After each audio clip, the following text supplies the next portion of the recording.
tell you Sunday Night Football and everybody says, oh my God, Chiefs Eagles? Nope, not up in here. Not up in here.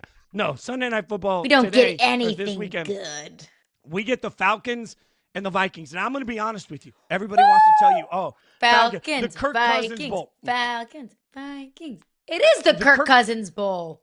Yeah, but that's like getting excited for, I don't know, shopping in an LL Bean catalog. It just feels like it's just not there for me. It's just not there. Don't Kirk Cousins Bowl? disgrace LL Bean. Well, I mean, Fitz, I'm properly rating LL Bean. You should love LL Bean. I am properly rating LL Bean, like LL Bean and Eddie Bauer. Like that's where I feel like I am at this point. Like yeah, sure, I'm catalog shopping. Okay, so that's I'm just saying that there is a moment here where I want this to be exciting. It just for me isn't. Yeah, there's a lot of love lost, I think, on this one between me and my approach to this game. It's just hard to be super jazzed up for this game when we have so many other better games in the slate. Like last night, what we saw on Thursday Night Football, way better matchup than what I think Falcons-Vikings is going to be. Hello, we have a Super Bowl rematch happening earlier in the day. That is obviously a way more intriguing game than what we're getting. We get the Joe Flacco Bowl. Dare I say the Joe Flacco Bowl is more intriguing than the Kirk Cousins Bowl. Is Joe Flacco elite? That should just be the only question for the entire weekend. It's the Joe Flacco Bowl. Go ahead, Caroline. Sorry.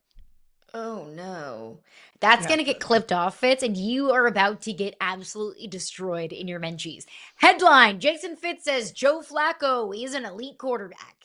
Hey, that ruled sports talk radio for like 3 years. All right, for like 3 years, is Joe Flacco elite? Now we have to figure out, is Michael Penix Jr. or JJ McCarthy elite? And like, I don't know, Caroline, this one's tough for me because we've seen a little bit of Penix and we've seen basically none of JJ. But I mean, if you ask me which one of these guys I trust more in this, maybe it's JJ because I trust his coach so much more. We have never seen a Kevin O'Connell quarterback just fail. So I don't know, like if Michael Penix Jr. had been drafted by the Vikings, my answer to this might be Michael Penix Jr. But there are moments of Penix Jr. that have looked really good in his limited starting, but I just don't trust what's around him, the coaching around him. I don't trust any of that as much as I trust JJ.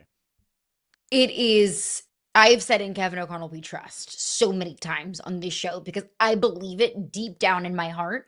And I think that, the rest of the football world trusts Kevin O'Connell so much because that's why Sam Darnold is making all that money in Seattle. Why we may have seen Daniel Jones pop off in week 1 because he graduated from the Kevin O'Connell School of Quarterbacking. So it is so easy to trust any quarterback that's in this Kevin O'Connell system. Who do I believe in more, though, at least right now? I'll make the argument for Michael Penix because I think Michael Penix can do more. You bring up the word elite. Obviously, we have a lot of time left to decide if either of these two quarterbacks are elite. But who do I think has a more likelihood of being elite? I'll go Michael Penix Jr. because I think he just has more skill. He can do more. I think in order to be categorized as a quote-unquote elite quarterback, and again, I know, let me reiterate, we're way, way, way far away from that conversation with these two guys. But in order to even be, I think, a contender in that kind of conversation, you have to be a guy that can elevate your team around you. That's why we have Patrick Mahomes in that elite conversation. Why we have Josh Allen, Lamar Jackson, Joe Burrow, and that elite conversation because on any given week, in any given moment, those quarterbacks can elevate anyone else around them. JJ McCarthy has not been asked to elevate anyone else around him. At least, and we'll go back to his time at Michigan. He had an absolute wagon of talent around him at Michigan. That what JJ McCarthy needed to do was take care of the football and get the ball in the hands of his playmakers. And then Michigan ended up winning a national championship that way.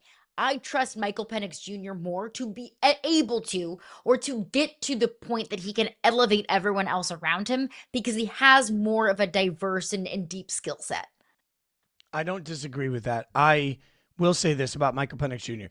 His career passing stats, for everybody that's like, yeah, but we've seen Penix and he's in his second year. I just want to remind everybody, for his career, which includes what we saw last week, he's completed right at 60% of his passes for a total of 1,073 yards, 4 touchdowns, 3 picks. Like, there is not enough body of evidence there I for know. me to turn around and say superstar.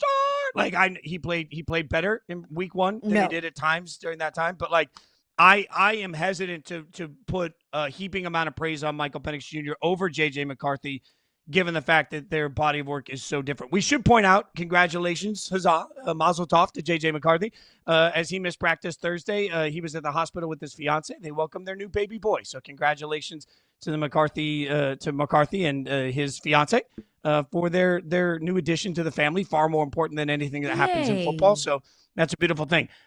Crazy to think that JJ McCarthy is old enough to have a kid. He looks like he's 8. Like, he looks like a kid. He's a kid's having kids. That's kind of was my thought too. And I think that this is my sign that I'm getting old is when, a guy who's in his second year in the NFL, I'm like, is he old enough to have a kid? Because he looks like a kid himself. Getting Just up wait until you there walk into a bar in and you look over and age. you're like, that person is not of age. And then it's like, no, they're 26. That's inevitable. It happens in life. Okay, so who Oh, you it got in this happens game? faster than you think. Yeah, no, it does. Who do you got in this game? Falcons, Vikings. Who you think? Yeah, I am gonna go Vikings, and it's because of what I just said, and it's because in Kevin O'Connell we trust. Look, does Michael Penix Jr. have the ability to make those like wow, pop off the page, pop off the tape kind of plays?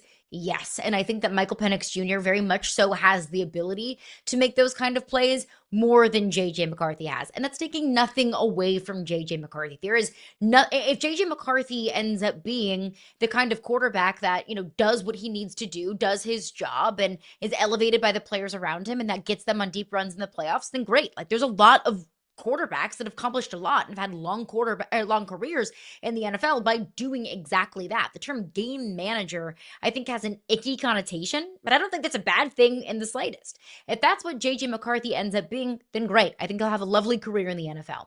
So while Michael Penix Jr. has the ability to make kind of more explosive plays, I just trust the Vikings more. And what we saw on Monday Night Football is the best example of that. That Kevin O'Connell has the ability to create the most perfect ecosystem to not mess things up and to put his young quarterback in the position to make plays to win games. Whereas I don't trust the Falcons as much to have that kind of stability. Yeah, you are who you are until you aren't anymore. I don't trust the Falcons because they haven't given me any reason to trust them after one game. It's been one game. So I'll take the Vikings in this one. Let's go to the game that should have been Sunday Night Football. We have Chiefs at Eagles. I don't know. I feel like there's a panic meter here. To be very clear, I think the Eagles are going to win this football game. And with that being said, that means I think the Chiefs are weirdly going to drop to 0-2. And after the way it looked in week one, I feel like there's going to be some panic after that if you're Kansas City and you find yourself sitting at 0-2. It will be all out panic, freaking out like chickens running around with their heads cut off. It will be all out panic in Kansas City because whenever you get so accustomed to greatness and near perfection, like Chiefs fans have, falling to 0-2, even though that doesn't derail the entirety of your season, the thought of going winless through 2 weeks is just incomprehensible to Chiefs fans. So yes, there will be panic, but no, I can't panic because I still believe in Patrick Mahomes. I still think that this Chiefs team, like it has a light at the end of the tunnel. Rashee Rice is going to come back. Xavier Worthy is not on IR. Xavier Worthy is going to come back. That what we saw week one and what we might see week two, which is a Chiefs offense that's still trying to find its element of explosiveness against a really good Eagles defense that this time will have Jalen Carter. That's not the end of the world to me because I still know what this Chiefs team is capable of. And I still know that this Chiefs offense is going to get better when their two, best receivers are coming back. It is one of the difficulties when you finish in first place. 14 of the 17 games on your schedule for every team in a division match. The few games that are different are based on where you finished. So because the Chiefs finish in first, they have to take on all the other first place teams across the board that their schedule allows.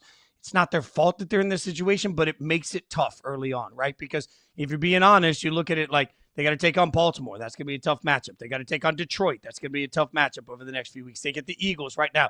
That's going to be a tough matchup, and they're playing in the AFC West. So, yeah, I think there's a chance that there's utter panic for Kansas City because I think there's a real chance that they're sitting at 2-4 at some point in this season. And that's a reason we panic. The only thing I would remind everybody is that the AFC West will play largely the same schedule. There's just 3 games, right?